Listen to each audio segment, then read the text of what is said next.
ప్రస్తుత అధికార పార్టీ తెలుగుదేశం పార్టీకి 2024 సార్వత్రిక ఎన్నికల్లో కడప జిల్లా నుంచి మొత్తం 10 నియోజకవర్గాలుంటే 7 నియోజకవర్గాలు తెలుగుదేశం పార్టీ అభ్యర్థులు విజయం సాధించారు.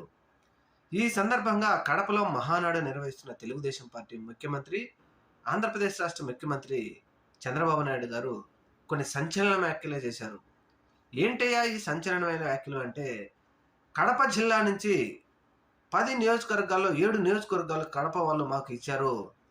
దానికి కృతజ్ఞతగా మేము ఇక్కడ మహానాడు నిర్వహిస్తున్నామంటూ సంచలనమైన వ్యాఖ్యలు చేశారు. ఇదేంటిది? ఒక జిల్లా నుంచి 7 మంది అభ్యర్థులను మీ పార్టీకి ఇస్తే మహానాడు నిర్వహించడం ఏంటి? ఒక ప్రాజెక్ట్ కట్టండి, ఒక ఫ్యాక్టరీని తీసుకురండి, ఒక 10,000 మందికి ఉద్యోగాలు కల్పించాలి, లేదంటే పేద బడుగు బలహీన వర్గాల ప్రజలకు సంక్షేమ పథకాలు ఇచ్చి ఆదుకోవాలి. కానీ అలా కాకుండా మీకు కడపలో మహానాడు పెట్టాం, ఇది మీకు చాలు అనే విధంగా ఇటువంటి వ్యాఖ్యలు చేయడం మాత్రం అభ్యంతరకరం అంటూ ఇప్పుడు నెటిజన్లు తీవ్రంగా వ్యతిరేకిస్తున్నారు.